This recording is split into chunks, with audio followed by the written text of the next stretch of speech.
Shalom. Mari kita mulai ibadah pada sore hari ini. Mari kita bersatu dalam doa. Ini hati kami di hadapan-Mu ya Tuhan. Kami ada di tempat ini karena kami mengasihi Engkau. Dan keputusan kami pagi hari, sore malam hari ini ya Tuhan, kami mau beri hidup kami sebagai persembahan yang hidup, yang kudus dan berkenan di hadapan-Mu. Dan di dalam nama Tuhan Yesus Kristus kami memulai ibadah kami. Haleluya. Jiwaku sungguh merindukanmu, hatiku haus padamu.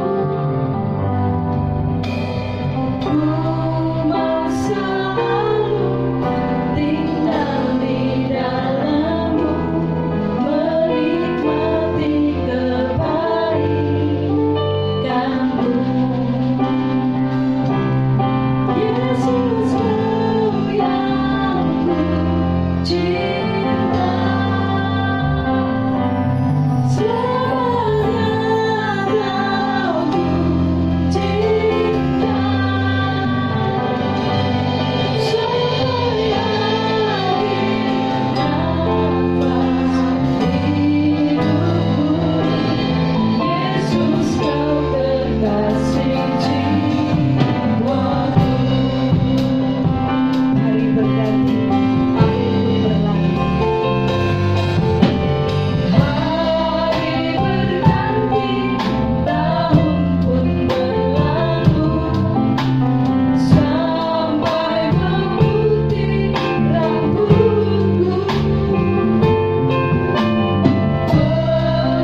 keputusan kami mau setia sampai akhir nafas kami untuk kami mengikut Engkau. Dan kami mau melupakan yang telah lalu, berlari kepada tujuan, yaitu panggilan-Mu dalam hidup kami. Mari mau yang lebih lagi bersyukur sama-sama, katakan amin. Amin. Haleluya.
Shalom, berikut kami sampaikan informasi gereja dalam 1 minggu ke depan yang kami rangkum dalam Bethany News. Menara doa setiap hari Selasa sampai dengan hari Sabtu, sesi pertama pukul 10 sampai 12, dilanjutkan sesi kedua pukul 13 sampai 15 waktu Indonesia Barat.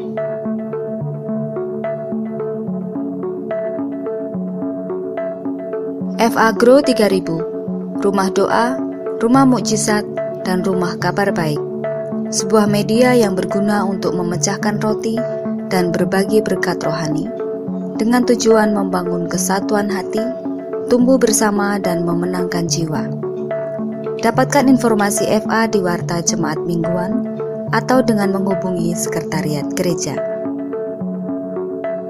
Sekolah Orientasi Melayani, sebuah media untuk mendapatkan pengetahuan lebih dalam akan kebenaran firman Tuhan. Diadakan setiap Kamis pukul 18 waktu Indonesia Barat. Bagi segenap jemaat dan pelayan Tuhan yang akan melayani sepanjang bulan depan, mari ikutilah doa pengerja, imamat dan rajani. Dapatkan rema, urapan, dan perjamuan kudus. Bagi segenap pendoa, mari kita dukung misi gereja melalui doa pergerakan misi setiap hari Sabtu pukul 11 waktu Indonesia Barat.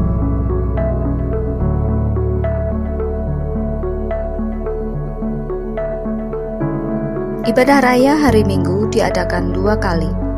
Ibadah raya pagi pukul 8 waktu Indonesia Barat disertai dengan ibadah tunas remaja dan Golden Kids. Ibadah sore pukul 18 waktu Indonesia Barat, disertai dengan ibadah Golden Kids. Mari persiapkan hati untuk mendapatkan perjamuan kudus. Teman-teman, jangan lupa ikut ibadah tunas remaja setiap hari Minggu pukul 8 waktu Indonesia Barat. Sampai ketemu, Tuhan Yesus memberkati.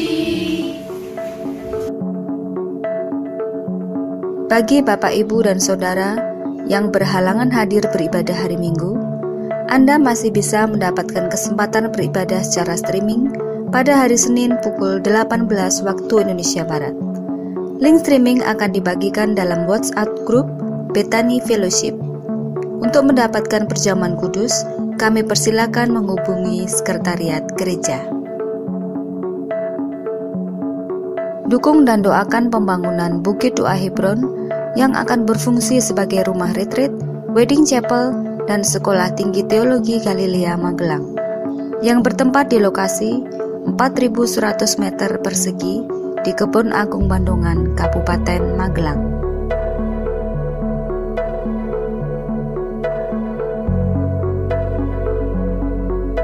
Gerbang Indah Ministry adalah sebuah pelayanan beasiswa bagi putra-putri hamba Tuhan, terutama di pedesaan, yang menempuh pendidikan di SMP, SMA, dan Sekolah Teologia. Mari ambil kesempatan dalam pelayanan ini. Informasi lebih lanjut, silakan menghubungi Ibu Dia, Ibu Devi, atau Sekretariat Gereja.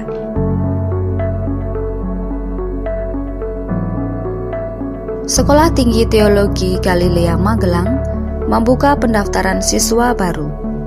Bagi hamba Tuhan yang melayani lebih dari 5 tahun, Sekolah Tinggi Teologi Galilea Magelang menyediakan beasiswa. Informasi lebih lanjut, silakan menghubungi Sekretariat Gereja. Gembala, staf, dan segenap pelayan Bethany Home mengucapkan selamat ulang tahun kepada Bapak, Ibu, dan Saudara yang berulang tahun pada bulan ini. Tuhan Yesus memberkati. Bagi Bapak, Ibu, dan Saudara yang akan memberikan persembahan, disediakan amplop dan kotak persembahan di lantai 1. Tersedia juga kode QR di atas kotak persembahan dan di dalam warta jemaat.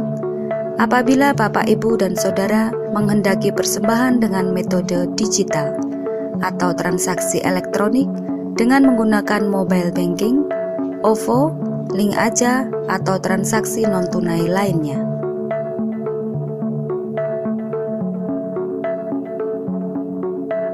Demikian Bethany News.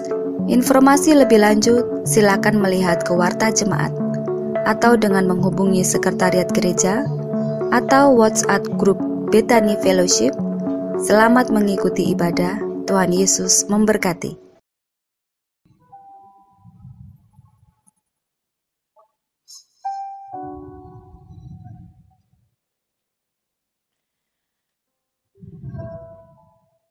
Kenapa Tuhan menitipkan anak kepada saya hanya 27 tahun? Pertanyaan itu yang terus ada di hati saya. Tuhan, kenapa kau gak kasih kanker batang otak kepada anak orang lain? Yang narkoba mungkin? Atau yang sering mendukakan hati orang tua? Kenapa harus cucu saya, Tuhan? Lama saya gak dapat jawaban itu. Cucu ini berbeda dengan anak laki-laki pada umumnya. Biasanya mereka nakal, suka memberontak, suka bantah. Tapi tidak dengan cucu saya. Cucu anak yang sangat baik.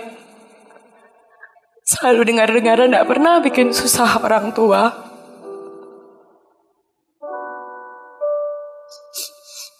Ada 3 hal yang pasti saya rindukan ketika cucu tidak ada.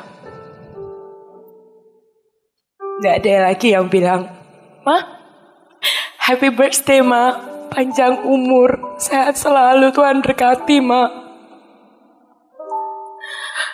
Gak akan lagi ada yang bilang, Ma, Happy Valentine's Day. Cucu sayang sama Mama. Dan gak akan lagi ada yang bilang, Ma, Happy Mother's Day. Mama adalah mama yang terbaik buat Jojo. Sebagai orang tua, hati saya hancur. Dia akan jadi orang besar. Dia akan sukses, dia akan menikah. Dia yang akan makamkan saya. Bukan seperti hari ini saya yang memakamkan dia. Mungkin Tuhan berkehendak lain. Ketika sakit Jojo tambah parah, Jojo menguatkan saya di rumah sakit. Dia pegang tangan saya. Dia bilang, Mama gak usah sedih. Toh semua orang akan meninggal. Cepat atau lambat semua orang akan meninggal, Ma. Kita itu punya namanya garis kehidupan, Ma. Ada yang dari 1990 sampai 2014. Ada yang 1950 sampai 2014. Apapun itu kita cuma punya garis ini, Ma. Kemungkinan garis Jojo gak sepanjang garis Mama. Intinya, Ma, bukan seberapa lama kita hidup di dunia ini, tapi seberapa banyak yang sudah kita lakukan selama kita hidup di dunia ini. Mama gak boleh kecewa sama Tuhan Yesus, Ma. Tuhan Yesus baik, Ma. Tuhan Yesus baik. Dan Jojo sudah melakukan semua yang Jojo bisa. Jojo gak nyesel, Ma. Jojo gak nyesel. Detik saat itu saya tahu waktunya gak banyak. Jojo meninggal di pelukan saya. Dia bilang, Ma, itu Tuhan Yesus. Itu Tuhan Yesus. Mama yang setia, ya. Mama yang setia. Dan dia meninggal di pelukan saya.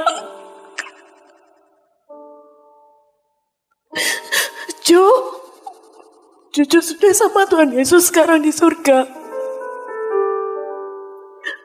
Mama janji Mama akan setia ikut Tuhan Yesus, nak.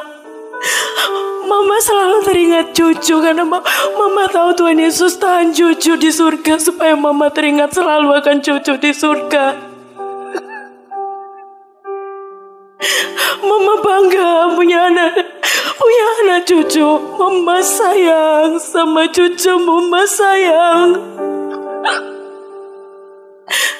Tunggu Mama di surga, ya, nak. Selamat jalan, nak. Selamat jalan.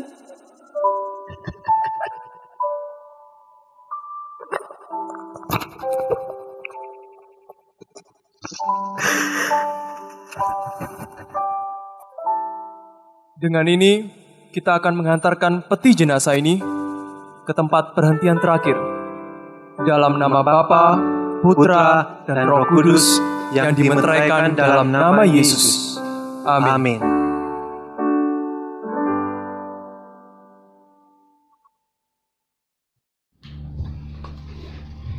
Keputusan kami mau berjuang sampai pada akhirnya, ya Tuhan. Dan sampai Engkau mendapati kami setia. Ini keputusan kami. Dan selidiki hati kami, ya Tuhan. Selidiki aku, lihat hatiku, apakah ku sungguh mengasihimu, Yesus. Kau yang Maha tahu dan menilai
setia.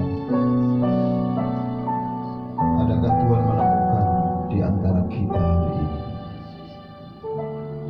Mari datang minta anugerah Tuhan, supaya saudara ditemukan sebagai orang-orang yang setiawan,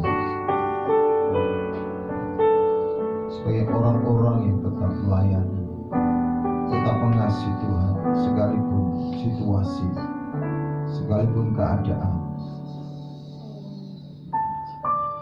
tidak berpihak kepada kita.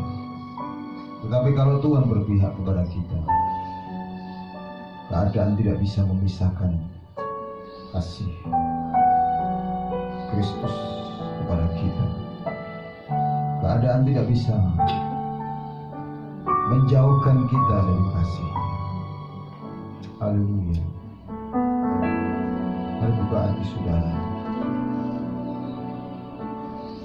Buka hati saudara. Buka hati saudara.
Lebih dari cukup buat kami. Datang kerajaan-Mu dan jadi kehendak-Mu di dalam setiap kami. Anugerahkan kepada setiap hati kami seperti tanah yang terbaik, yang subur, sehingga benih firman itu bertumbuh, berakar, dan menghasilkan buah yang limpah dalam hidup kami. Terima kasih Tuhan. Dalam nama Tuhan Yesus kami bersyukur dan berdoa. Haleluya. Amin. Silakan duduk saudara. Salam saudara. Hari ini kita akan belajar dengan tema finishing well.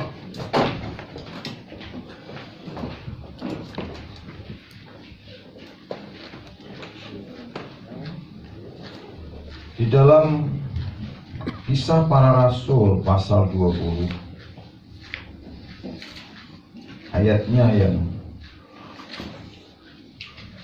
ke-17 sampai 38 ya. Saya akan bacakan dulu ayat 24. Di sini dikatakan begini. Tetapi aku tidak menghiraukan nyawaku sedikit pun, asal saja aku dapat mencapai garis akhir dan menyelesaikan pelayanan yang ditugaskan oleh Tuhan Yesus kepadaku untuk memberi kesaksian tentang Injil kasih karunia Allah. Saudara, Rasul Paulus ini memiliki sebuah target pencapaian, yaitu menyelesaikan pelayanan yang ditugaskan, dikatakan sampai mencapai garis akhir. Ada banyak orang bisa memulai dan tidak bisa menyelesaikan. Ada orang ya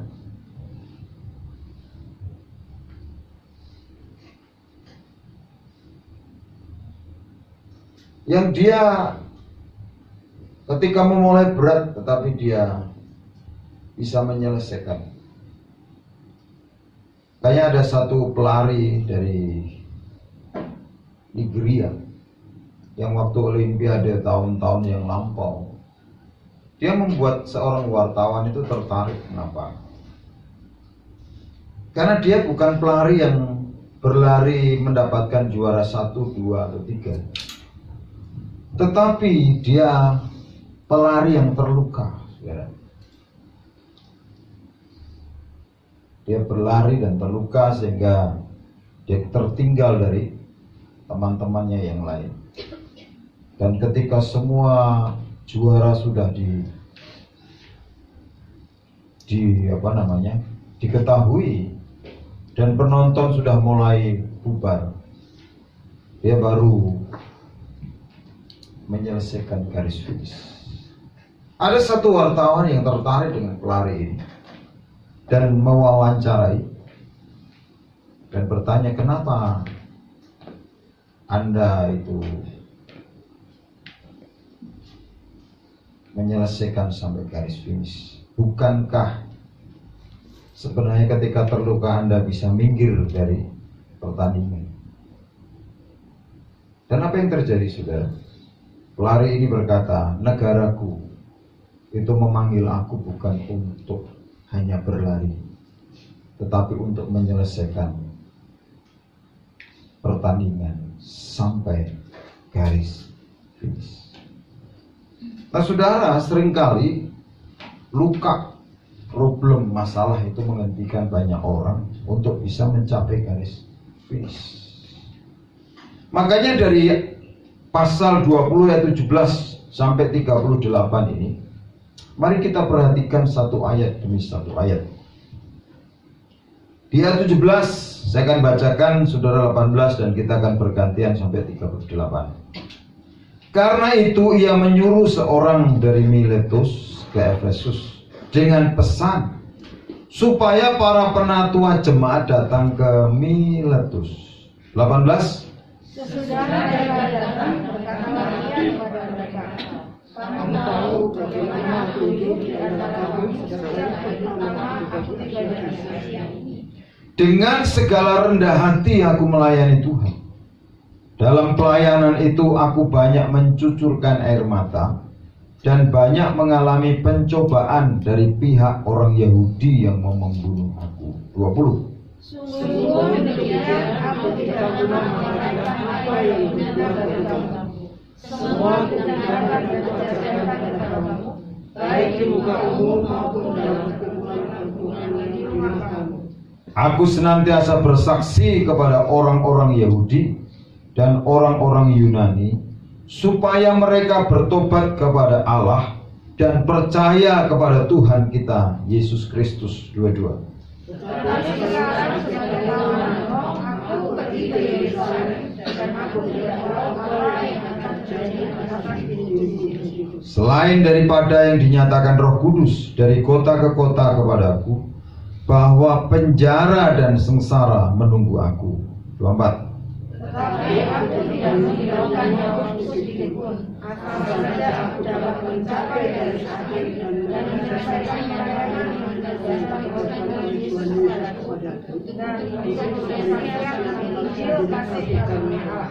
Dan sekarang aku tahu bahwa kamu tidak akan melihat mukaku lagi, kamu sekalian yang telah kukunjungi untuk memberitakan kerajaan Allah. 26.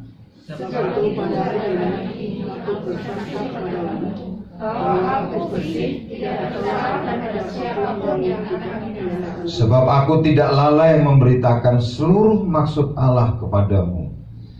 Karena itu jagalah dirimu dan jagalah seluruh kawanan, karena akulah yang ditetapkan Roh Kudus menjadi pengiring untuk mengembalakan jemaat Allah yang diperolehnya dengan darah anaknya sendiri. Aku tahu bahwa sesudah aku pergi, serigala-serigala yang ganas akan masuk ke tengah-tengah kamu dan tidak akan menyayangkan kawanan itu. 30. Karena dari antara kamu sendiri akan muncul beberapa orang yang mengatakan palsu mereka akan mengatakan murid-murid dari jalan yang benar dan menyayangi mereka.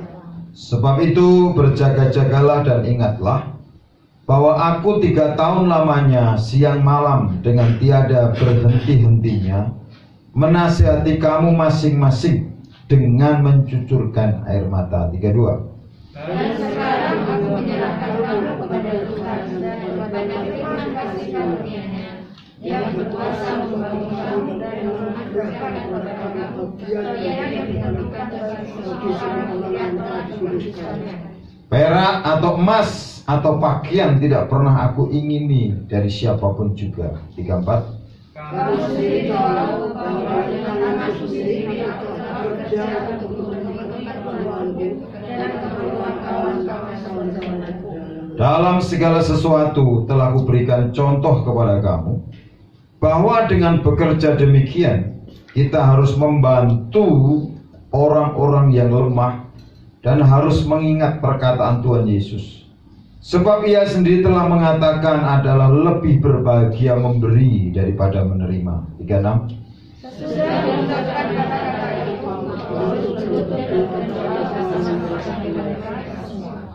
maka menangislah mereka semua terseduh-seduh, dan sambil memeluk Paulus, mereka berulang-ulang mencium dia. 38. Mereka sangat berduka cita, terlebih-lebih karena ia katakan bahwa mereka tidak akan melihat mukanya lagi. Lalu mereka mengantar dia ke kapal. Amin. Bapak Ibu Saudara yang dikasihi Tuhan, ada 3 hal yang akan kita pelajari. Bagaimana nilai-nilai yang dibagikan ini melalui hidup Paulus dan jemaat mula-mula, sehingga mereka bisa menyelesaikan pertandingan iman atau tugas pelayanan sampai garis akhir. Kita lihat yang pertama, saudara, kita belajar tentang ketaatan. Ketaatan ini, saudara, tidak banyak orang bisa. Karena manusia jatuh dalam dosa, itu punya kecenderungan yaitu memberontak. Dan firman Tuhan berkata, pemberontakan itu sama dengan dosa bertemu. Di Taman Eden saja orang bisa membuat keputusan yang salah, apalagi di dunia ini, saudara. Makanya pentingnya kita ini bergaul karib dengan Tuhan. Kita dalam hal ketaatan kita belajar dari seorang yang bernama Paulus. Karena di ayat yang ke-22 sampai 24 ini, dia menyatakan dirinya itu tawanan roh. Artinya seperti yang pernah ditulis di surat yang lain, suratnya dia berkata, hidupku bukan aku lagi, tetapi Kristus yang hidup di dalam aku. Dia berkata apa, saudara? Sekarang sebagai tawanan roh, aku pergi ke Yerusalem, dan aku tidak tahu akan apa yang terjadi atas diriku di sini. Saudara, Nabi Agabus sudah pernah menyampaikan bahwa yang akan terjadi pada Paulus kalau dia kembali ke Yerusalem adalah penjara. Dan dia tahu konsekuensi dari memberitakan Injil itu adalah penjara. Tetapi Paulus berkata, tetapi aku tidak menghiraukan nyawaku sedikit pun. Nah, ini pertaruhan sebagai orang percaya itu adalah nyawanya. Makanya pertempuran di dalam pikiran kita ini adalah antara cinta dan tanggung jawab. Berapa banyak orang di gereja itu mengaku pendoa, tetapi mengabaikan tanggung jawab hanya karena cinta pekerjaannya, karena cinta dirinya sendiri. Orang takut itu kan cinta dirinya sendiri, karena cinta pekerjaannya. Jadi kalau kita ini tidak bisa menempatkan tanggung jawab lebih daripada cinta, kita akan terhambat untuk bisa menyelesaikan pertandingan sampai garis akhir. Karena di sini dikatakan, tetapi aku tidak menghiraukan nyawaku sedikit pun, asal saja aku dapat mencapai garis akhir dan menyelesaikan pelayanan yang ditugaskan Tuhan Yesus kepada. Jadi dia ini punya komitmen yang jelas. Dia taat kepada Tuhan Yesus yang memberikan mandat pelayanan.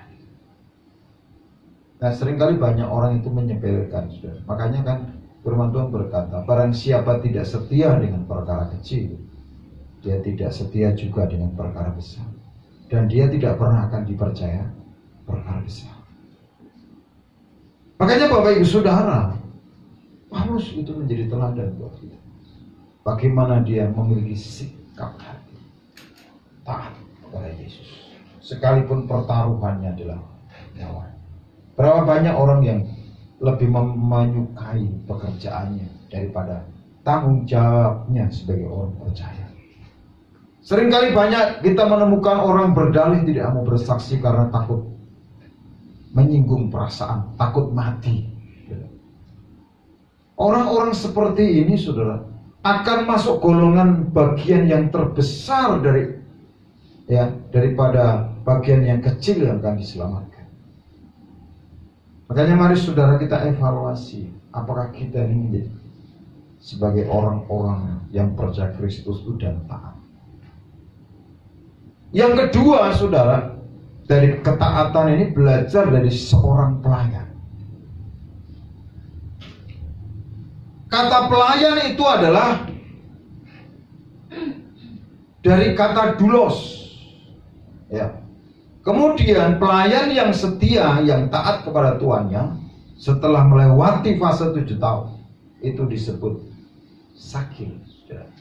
Di ayat yang ke-17 dikatakan, karena itu Paulus menyuruh seorang dari Miletus ke Efesus dengan pesan supaya para penatua jemaat datang ke Miletus. Saudara, jarak antara Miletus ke Efesus itu 470 km. Bukan 470 meter, saudara. Berapa sih jarak saudara ke sini? Tetapi pelayan ini disuruh Paulus dengan pesan kepada para penatua jemaat supaya penatua itu datang. Waktu itu belum ada WA, belum ada telepon, belum ada telegram, ya, belum ada video call dan sebagainya. Tapi ini ketaatan. Berapa banyak orang tidak bisa taat, tapi minta diberkati. Makanya banyak orang seringkali hidup di dalam kesalahpahaman. Saudara, mari kita ini beranjak dari seorang doulos. Doulos itu melakukan sesuatu karena dia diupah, karena dia takut dihukum. Karena doulos ini budak, ya. Itu kalau dia tidak melakukan apa yang diperintah ketuanya adalah dicambuk, saudara. Dia akan dihukum. Tetapi seorang sakir itu melakukan itu karena dia mengasihi tuannya.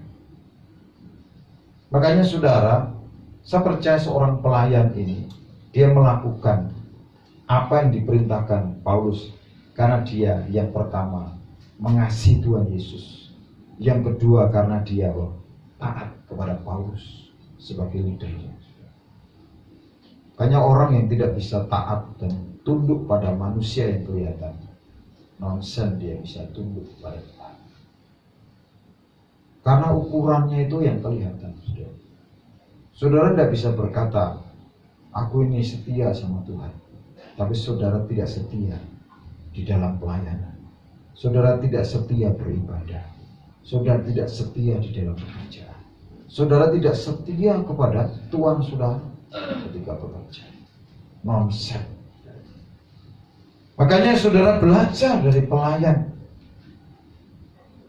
Seorang pelayan dari Miletus. Dia bukan seperti zaman sekarang. Sini Jakarta bisa pilih naik pesawat berapa jam sampai, ya. Atau naik travel, atau naik bus malam yang ber-AC, atau naik kereta. Tetapi pada waktu itu belum ada, saudara. Ini gereja mula-mula ini, saudara. Tetapi pada waktu mereka adalah naik kapal, saudara. Dan pelayan ini bukan hanya sampai Efesus kemudian berhenti, bukan. Dia diberi tanggung jawab sampai membawa, ya, bersama-sama para penatua jemaat di Efesus ketemu Paulus. Jadi artinya orang ini diberikan mandat, diberikan kepercayaan itu sampai menyelesaikan tanggung jawab. Saudara, tantangannya banyak, ini bisa badai, saudara. bisa ketinggalan kapal seperti saya pernah ketinggalan kapal. Dan dia menghitung, ini tidak hanya sehari 2 hari pulang balik dari Miletus ke Efesus. Karena jaraknya 470 dan kota Miletus itu berada dalam sebuah pulau di antara Yunani dan Turki dan berada di Laut Tengah. Dan Efesus ini berada di Asia Kecil di Turki. Dan ini tidak bisa diprediksi. Tetapi orang yang yang memiliki hati seorang hamba pelayan itu selalu menyelesaikan target selesai. Mari belajar saudara, kalau saudara dipercayakan sesuatu itu targetnya adalah finishing well, selesai. Ini orang yang taat, saudara. Karena kalau kita tidak punya ketaatan, nonsen kita bisa finishing well. Banyak orang ingin finishing well, tetapi tidak mau melakukan pijakan-pijakan. Kalau saudara perhatikan bagaimana orang Israel menyeberang sungai Yordan, ada batu yang ada di sungai diambil, batu yang di darat dijadikan pijakan untuk melangkah. Kenapa, saudara? Ada pijakannya. Banyak orang nggak punya pijakan. Makanya saudara membangun yang pijakan-pijakan. Kota Jakarta tidak dibangun hanya 1 malam, 1 hari atau 1000 malam, tapi berhari-hari, bertahun-tahun. Dalam hidup seperti itu. Kalau saudara tidak bisa membangun pijakan-pijakan dengan kokoh, dengan baik, saudara tidak pernah akan sampai kepada penggenapan rencana Tuhan. Makanya Bapak Ibu Saudara belajar dari pelayan. Dia ketika disuruh Paulus, dia menyelesaikan sampai tuntas. Sampai para penatua itu datang ke Miletus. Itu namanya orang yang bertanggung jawab. Bukan hanya orang yang bisa menjawab. Makanya orang yang bisa menjawab itu yang orang yang suka berdalih.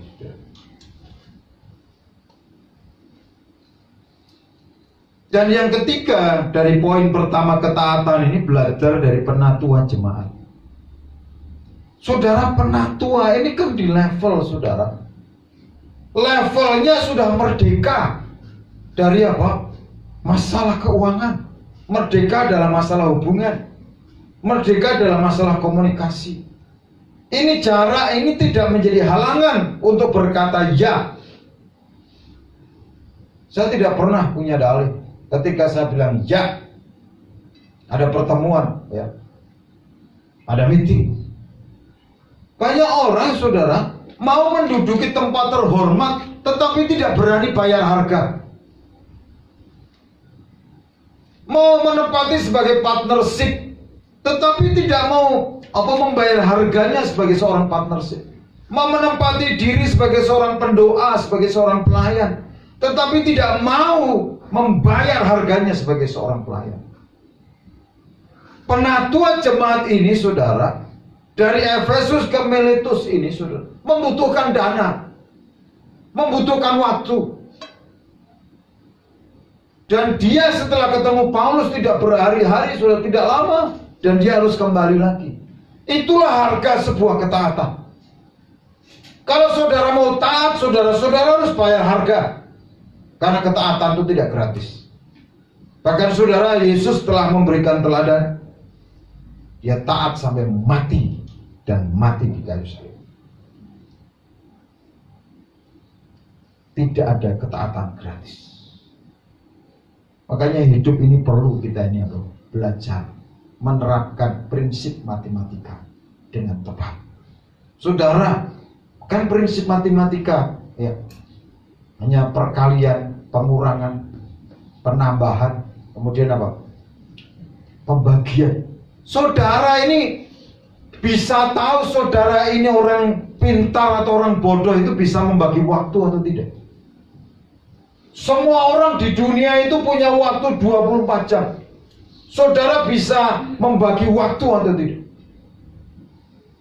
Jangan salah menempatkan, saudara. Kata bagi ini hanya bagi-bagi hal-hal yang materi yang dituntut. Ini sudah bagaimana mengurangi? Menempatkan kata pengurangan. Apa yang dikurangi, saudara? Kurangi sesuatu yang tidak berguna. Kurangi waktu-waktu untuk kesenangan diri sendiri. Tempatkan kata kurang itu di tempat yang tepat. Tempatkan kata tambah itu di tempat yang tepat. Makanya Bapak Ibu Saudara, ini level penatua, pemimpin jemaat. Ini harganya dituntut lebih. Kalau saudara melakukan doa di gereja ini, saudara dituntut lebih dari yang lain. Ada jam-jam doa yang harus saudara ambil. Ada tanggung jawab untuk ibadah raya berdoa. Ada tanggung jawab mendukung doa pergerakan misi gereja. Nah, seringkali banyak orang mau menerima pemahkotanya tetapi tidak mau bayar harganya.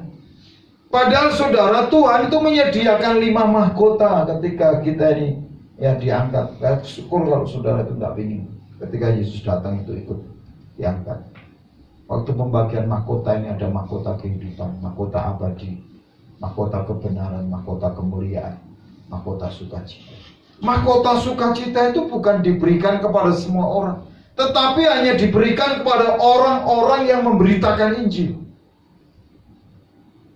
Dan mahkota kemuliaan itu bukan diberikan kepada semua orang, diberikan kepada orang-orang yang menggembalakan jemaat.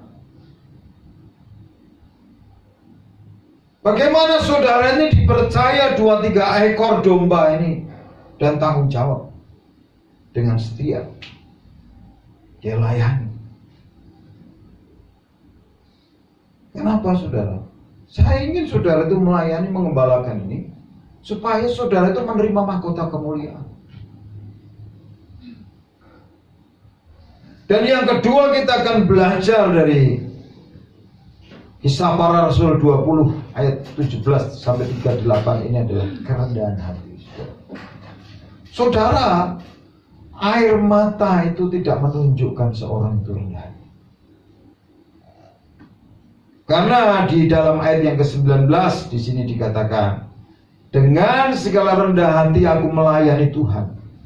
Dalam pelayanan itu aku banyak mencucurkan air mata dan banyak mengalami pencobaan dari pihak orang Yahudi yang mau membunuh aku. Sungguh pun demikian, aku tidak pernah melalaikan apa yang berguna bagi kamu. Semua aku beritakan dan kuajarkan kepada kamu, baik di muka umum maupun dalam perkumpulan-perkumpulan di rumah kamu. Rasul Paulus itu menjadi teladan bagi kerendahan hati. Saudara, kata mencucurkan air mata itu bermakna ganda. Artinya tidak selalu orang yang suka menangis itu rendah hati. Karena seringkali orang ketika mencucurkan air mata itu karena mengasihi dirinya sendiri. Orang yang keras hatinya sudah nggak bertobat. Orang didoakan cucurkan air mata, tapi nggak bertobat. Dan saudara perhatikan, melayani dengan rendah hati itu apa sih prinsipnya? Karena rendah hati itu dalam bahasa Inggris humble spirit. Orang rendah hati atau tidak itu adalah dilihat dari responnya ketika menerima teguran, ketika mengalami persoalan, ketika mengalami pencobaan. Responnya, bagaimana respon? Sudah salah tapi tidak mau mengaku kesalahan. Ini orang rendah hati. Tetapi apa? Dia jongkok di atas gunung Merapi dan sebentar lagi masuk di kawahnya. Berjelungup di kawah. Saudara, ini respon. Bagaimana respon ketika kita mengalami banyak air, mencucurkan air mata? ketika mengalami banyak pencobaan. Karena di dalam pelayanan ini ada pencobaan-pencobaan, ada jebakan-jebakan. Ada hal yang kita ini, saudara, bukan berbicara tentang boleh atau tidak boleh, bukan berbicara halal atau tidak halal. Kalau saudara membedakan merah dan putih nggak bisa, saudara membedakan hitam dan putih nggak bisa, saudara tidak akan sampai di level apa? Hukum hati nurani.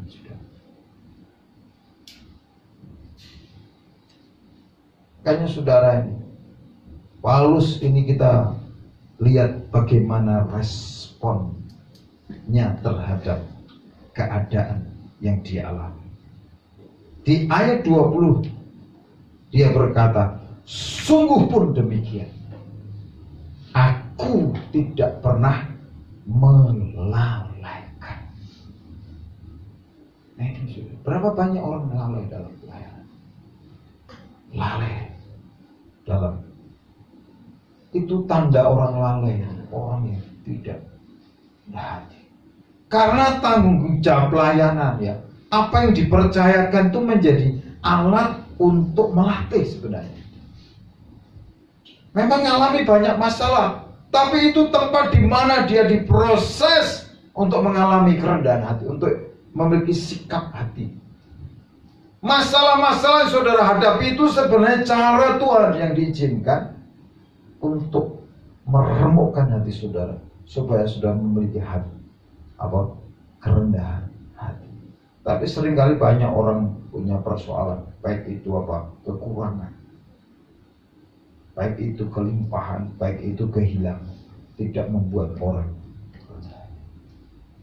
Saudara, video pendek tadi, saudara, ibu ini berkata, kenapa bukan anak orang lain yang mati? Kena kanker, kena narkoba, kenapa anakku yang baik? Berapa banyak anak-anak yang suka memberontak itu banyak. Anak yang suka membantah orang tuanya banyak. Kenapa bukan mereka yang mati? Ya. Dan ini umur 27 tahun dan belum menikah. Seandainya saudara, kita disuruh milih sama seperti itu, kan gak suka saudara. Tapi mungkin itu cara Tuhan untuk mendidik dia untuk sungguh-sungguh dengan Tuhan. Maka seringkali orang kalau tidak bisa dididik dengan firman Tuhan, dia akan dididik dengan masalah. Bisa sakit, bisa keadaan, bisa situasi, bahkan mungkin sesuatu yang tidak enak, saudara. Karena Tuhan hanya mau orang itu hatinya itu kembali kepada Dia. Makanya ketika Rasul Paulus itu berdoa sama Tuhan, minta penghalang dari pandangannya itu diangkat, Tuhan berkata, cukup kasih karunia yang kuberikan kepadamu. Justru dalam kelemahanmu lah kuasaku menjadi sempurna. Makanya saudara ditaruh yang namanya tanda salib dalam hidup saudara, supaya melalui kelemahan saudara ini, saudara itu sungguh-sungguh pada itu. Tapi seringkali kan banyak orang salah paham, lebih memilih mengeluh, lebih memilih salah paham, lebih memilih berdalih, lebih memilih memberontak. Saudara, mari kita lihat respon dari Paulus ini. Sungguh pun demikian, sungguh pun aku mengalami banyak mencucurkan air mata dalam pelayanan, banyak mengalami pencobaan, bahkan pembunuhan dari pihak orang Yahudi. Paulus mau diranjang batu saudara, sampai dia diselamatkan, dimasukkan di dalam keranjang dan dikeluarkan lewat tembok saudara. Itu dalam pelayanan. Kan banyak orang lari, banyak orang mengundurkan diri. Kadang yang seperti itu ingin surga saudara. Saya tidak tahu Tuhan kasih atau tidak. Mari kita belajar menyelesaikan sampai finishing ya, seperti Paulus. Ini poin yang kedua yang kita belajar. Dan poin yang ketiga, saudara, di dalam ayat yang ke-27, Itu tanggung jawab. Kalau tadi kerendahan hati itu dibuktikan dengan pengorbanannya dalam pelayanan. Orang yang rendah hati itu kan respon. Respon itu, dari respon itu kita bisa melihat pengorbanan. Dan yang ketiga adalah tanggung jawab. Di dalam ayat yang ke-27 dikatakan begini.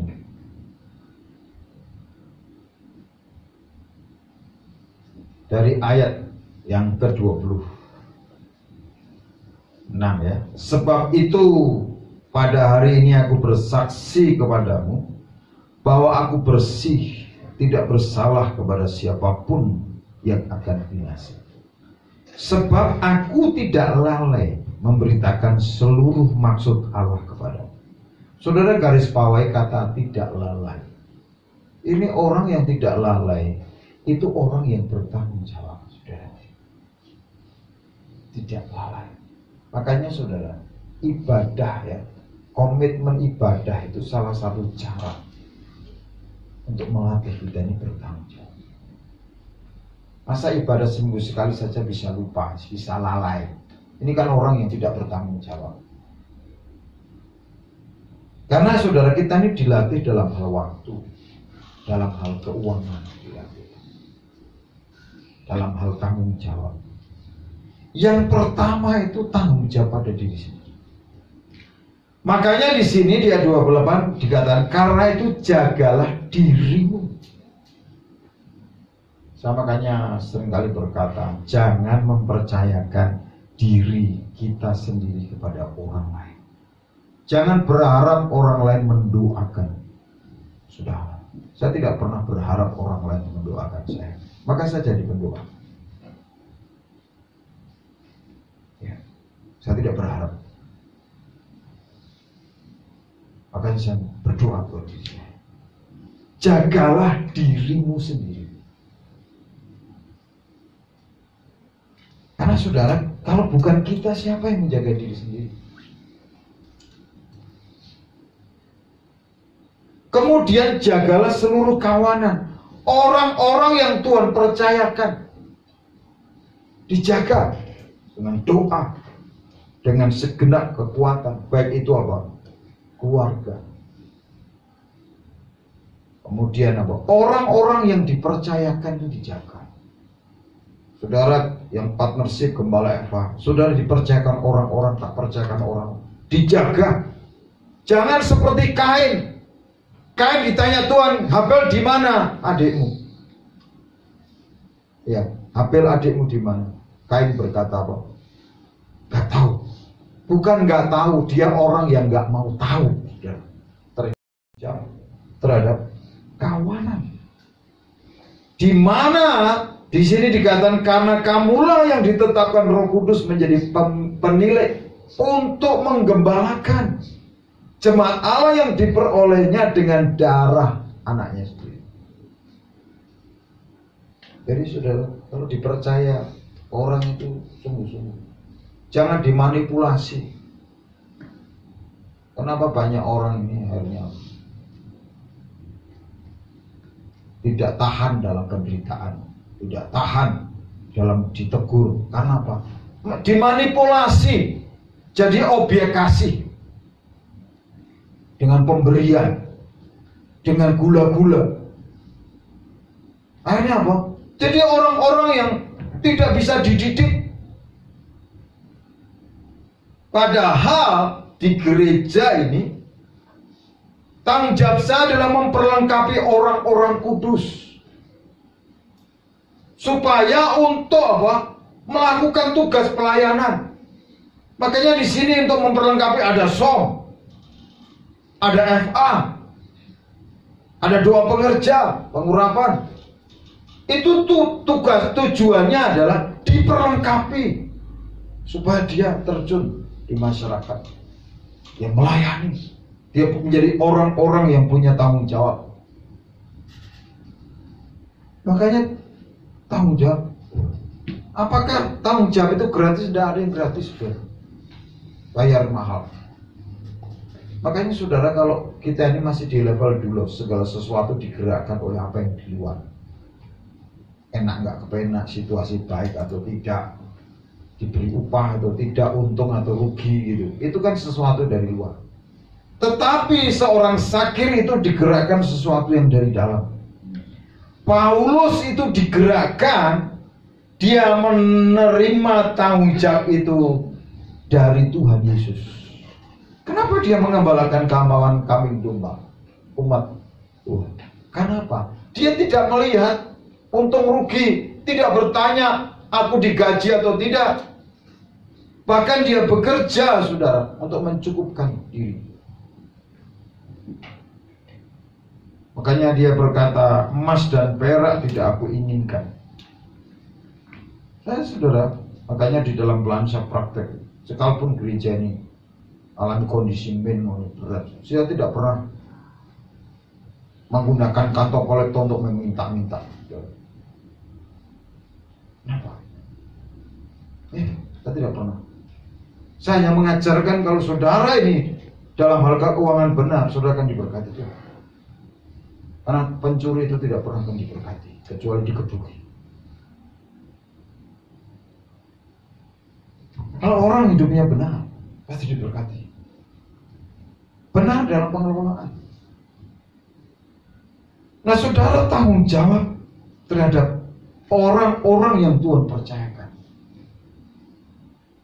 Makanya kalau orang itu tidak bisa diberi tanggung jawab, kayak seperti prinsip seorang hamba ya, kasih 2 talenta, 4 talenta, dikasih 1 talenta dan dia sembunyikan, dia ambil dari Tuhan. Maka saudara belajarlah menggembalakan. Kenapa? Tujuannya saudara supaya kita ini jadi dewasa. Kita punya tanggung jawab. Dan kita akan menerima mahkota kemuliaan. Gembalakan dari orang yang dipercaya itu keluarga saudara. Orang-orang. Saya ini makanya sudah kalau mau pergi kemana-mana, selama berdoa sudah, saya harus memastikan selamat. Jangan sampai ketika saya di Sulawesi nanti ada orang meninggal, ya kan? Saya pernah pergi ke Jakarta, ada orang meninggal hanya Jakarta. Saya udah plan 3 hari di Jakarta. Itu waktu itu peletakan batu pertama menara Jakarta. Saudara, hari pertama sudah peletakan batu pertama, sore siangnya seminar saya diberitahu ada keluarga meninggal dan dia minta dilayani. Bilang maksudnya, Mbok, saya besok pelepasan jenazah saja, tutup peti biar orang pendeta lain kan bisa ada. Nggak mau, sudah. Akhirnya saudara, tiket yang sudah saya plankan pulangnya ya hangus sudah. Apakah dikirimi tiket? Enggak sudah. Tapi itu namanya tanggung jawab. Karena di dalam pelayan itu kalau kita menempatkan cinta lebih dari tanggung jawab kita ini tidak layak sudah. Kalau saya menempatkan cinta saya ini, cinta diri saya sendiri untuk diperlengkapi, ikut seminar dan sebagainya, tak abaikan. Apakah sampai hari ini keluarganya berjemaah di sini? Enggak juga. Ya. Kenapa? Saya sudah namanya tanggung jawab. Makanya saya berhitung betul, saya berdoa. Jangan sampai ada problem masalah. Tapi kadang-kadang orang-orang yang dilayani itu nggak mau tahu kondisi. Makanya saudara tak latih untuk bertanggung jawab. Menempatkan tanggung jawab itu melampaui cinta saudara terhadap diri sendiri, terhadap pekerjaan saudara, terhadap keluarga saudara, terhadap hobi saudara. Bukankah Tuhan Yesus pernah memberikan perumpamaan tentang seorang raja yang mengadakan pesta, tentang orang-orang yang berdalih. Ada orang diundang berdalih apa? Maafkan kami karena kami baru saja menikah. Dia lebih mencintai ya apa yang dia miliknya yang baru saja dia bangun. Ada lagi berdalih, maafkan kami nggak datang karena kami barusan membeli sepasang lembu dan mencobanya. Saudara, orang-orang yang berdalih itu tidak layak. Maka Tuhan berkata, cari orang di lorong-lorong, di jalan-jalan, bawa kemari. Karena kita segera, pesta akan segera dimulai. Tuhan tidak pernah memakai orang-orang yang suka berdalih. Makanya saudara, ini poin yang ketiga yang penting sekali. Ya. Kita belajar dari mereka adalah tanggung jawab. Di ayat yang ke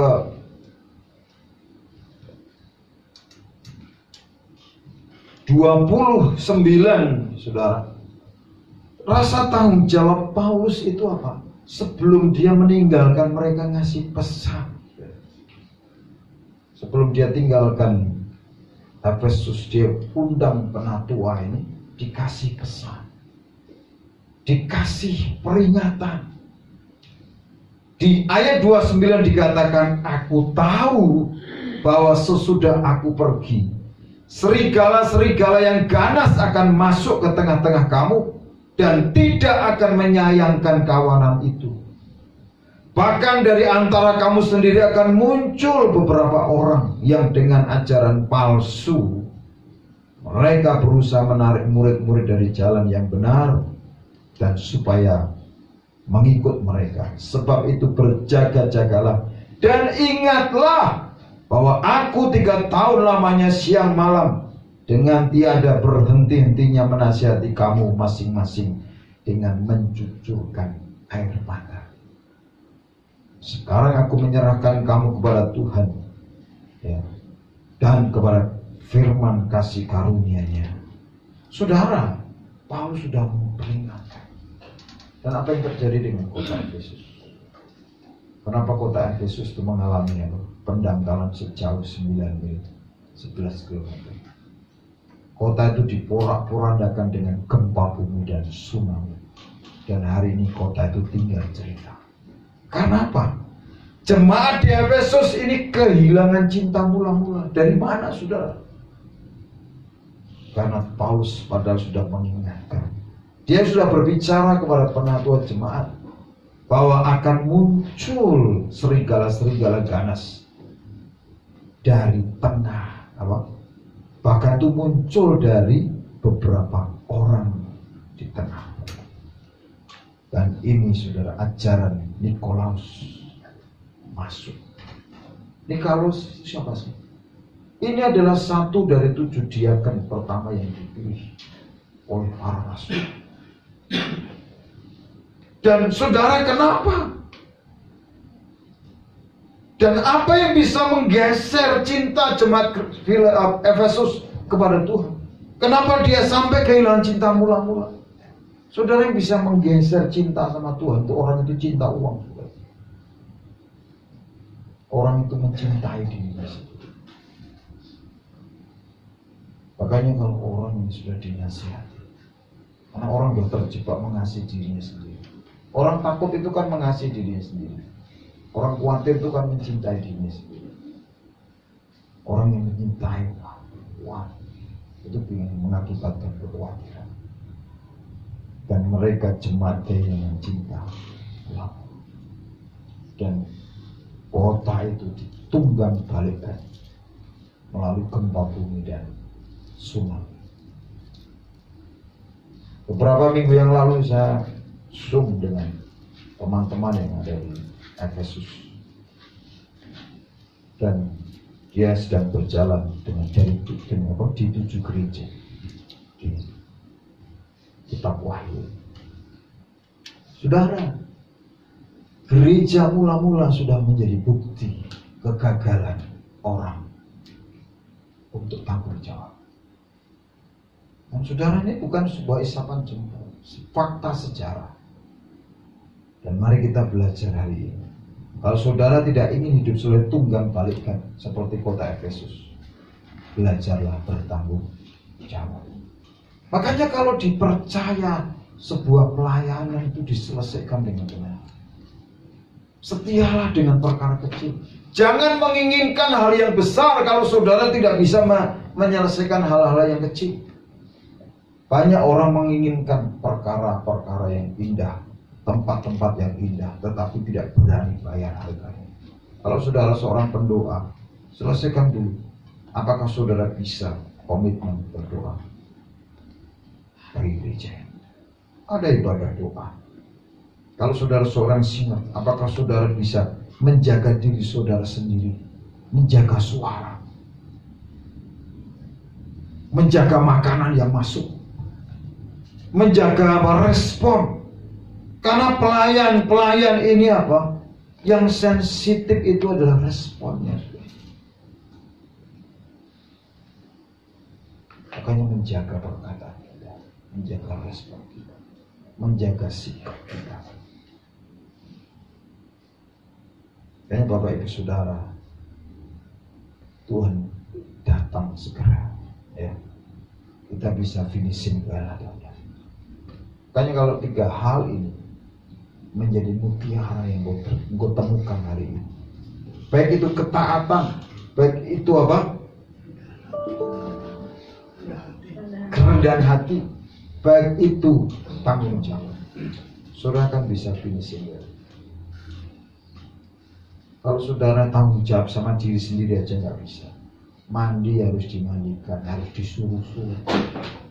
Ya, sikat gigi, gunakan minyak wangi harus diperintah. FA harus diseret-seret pakai bulldozer. Ya, susah. Mau som saja harus dicambuk pantatnya, saudara. Nah ini saudara kan sulit menyelesaikan pertandingan iman sampai garis akhir. Karena apa, saudara? Ini orang-orang yang bisa menyelesaikan pertandingan iman. Orang-orang yang bisa berkata finishing well itu hidup dalam roh dan juga dipimpin oleh akal budinya yang dipimpin oleh Roh Kudus. Yang mengalami rela dibentuk untuk mengalami pembaharuan setiap hari, setiap waktu. Seperti Paulus berkata ayat 24 tadi, asal saja aku dapat mencapai garis akhir dan menyelesaikan pelayanan yang ditugaskan oleh Tuhan Yesus kepadaku untuk memberi kesaksian tentang Injil kasih karunia Allah. Karena bagi seorang pelayan, orientasinya itu bukan sesuatu hal yang materi. Bahkan dia berkorban dalam hal-hal materi. Tapi orientasi melayani itu bukan perak, bukan emas, bukan pakaian. Ya. Paulus berkata, perak atau emas atau pakaian tidak pernah aku ingini dari siapapun juga. Saya tidak pernah menginginkan dari siapapun. Bahkan kalau memberikan pakaian biasa. Kenapa? Saya pernah punya pengalaman sebelum melayani. Saya sudah kehilangan berlian, sudah kehilangan emas yang murni. Tidak ada masalah. Apalagi saya menginginkan itu. Makanya saudara, mari inginkan mahkota yang Tuhan sediakan buat orang-orang yang finishing. Ya. Amin. Mari semua yang rindu finishing well, kami berdiri. Kita akan berdoa. Terima kasih Tuhan. Tidak membiarkan kami menjadi pihak. Jangan biarkan kami berhenti di tengah jalan. Jangan biarkan kami menjadi orang-orang yang gagal, yang hanya memiliki keinginan duniawi. Tapi biarkan kami menginginkan Kau, Tuhan. Haleluya. Mari buka hati saudara.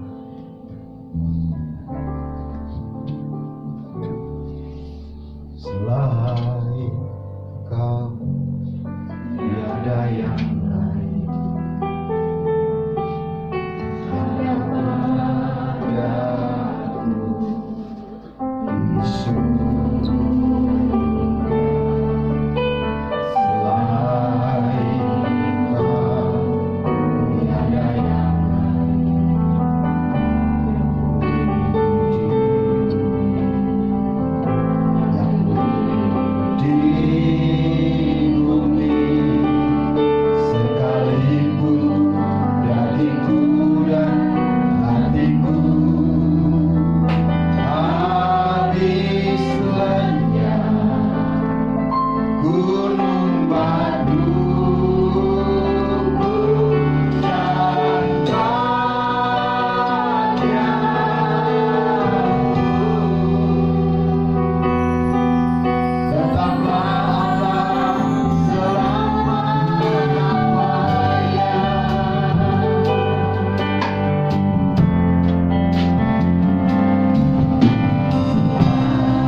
sudah ingin mengalami finishing line. Jadilah orang-orang yang taat dan milikilah kerendahan hati dan sikap tanggung jawab. Karena ketika saudara dan saya memiliki nilai-nilai itu, mutiara itu, kita akan bisa menyelesaikan pertandingan sampai garis akhir. Paulus tahu apa yang harus dia alami ketika kembali ke Yerusalem, yaitu penjara. Tapi penjara itu tidak menyurutkan tekad dia untuk memberitakan Injil. Tapi justru di penjara itu Paulus menuliskan banyak surat-surat. Baik surat kepada jemaat di Efesus, kepada jemaat di Filipi, kepada jemaat di Korintus, kepada jemaat di Roma. Dia menjadi orang-orang yang produktif. Jangan menyalahkan COVID, jangan menyalahkan keadaan, tapi bertanyalah kepada diri sendiri. Apakah saudara orang yang taat? Apakah saudara orang-orang yang rendah hati dan orang yang bertanggung jawab? Kalau saudara memiliki nilai ini, saudara akan produktif hari-hari ini. Haleluya, haleluya. Mari buka hati saudara. Izinkan Roh Kudus mengoreksi saudara. Dan belajar untuk berespon benar. Ini aku Tuhan, kegagalan-kegagalan itu. Untuk hidup benar, untuk hidup taat, untuk hidup setia, untuk bertanggung jawab terhadap apa yang Tuhan percayakan. Mari buat komitmen pribadi lepas pribadi. Komitmen yang baru untuk mengasihi, untuk melayani Tuhan dengan benar. Haleluya, haleluya. Terima kasih Tuhan. Haleluya. Terima kasih Tuhan. Haleluya.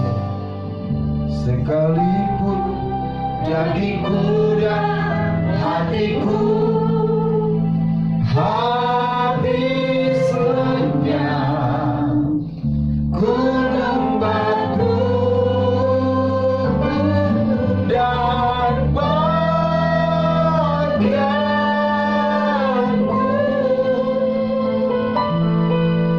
tetaplah Allah selama-lamanya.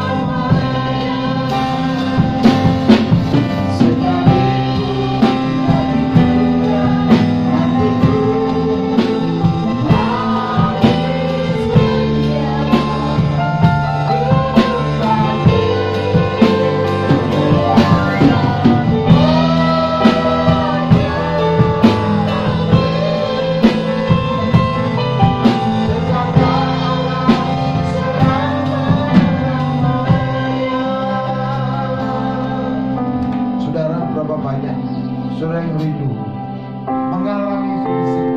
Angkat tangan saudara di tempat saudara. Saya mau berdoa. Bapak, Engkau melihat setiap tangan-tangan yang terangkat. Mereka rindu mengalami fisik, menyelesaikan setiap pertandingan iman dengan baik dan menyelesaikan tugas pelayanan yang Tuhan percayakan. Karuniakan kepada mereka kerendahan hati, hati seperti tanah yang subur, berespon benar dalam situasi setiap keadaan, dan berikan hati yang taat, dan berikan sikap hati yang benar, bertanggung jawab dengan perkara kecil yang Tuhan percayakan, setia dengan perkara kecil, dan tanpa Tuhan mempercayakan perkara-perkara yang besar. Bahwa setiap kami itu naik dan tidak pernah turun.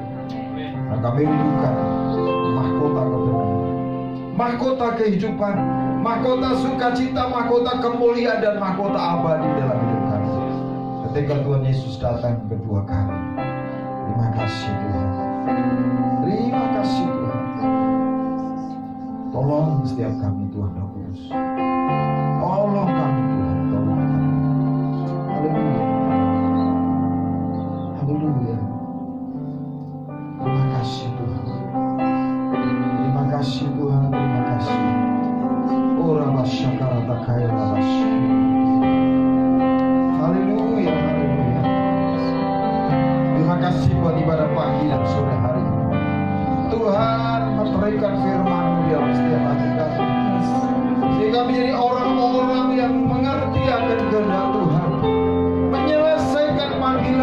Tuhan percayakan buat kami. Terima kasih Bapa, kami tetap berdiri teguh menjadi rumah doa bagi segala bangsa, menjadi rumah mujizat dan rumah kabar baik. Kami terus berdoa buat bangsa dan negeri ini. Kami mendukung pemerintahan yang Tuhan pilih di saat-saat menghadapi pandemi dan goncangan-goncangan resesi perekonomian. Tuhan, terima kasih. Dan bersyukur dipanggil menjadi rumah doa.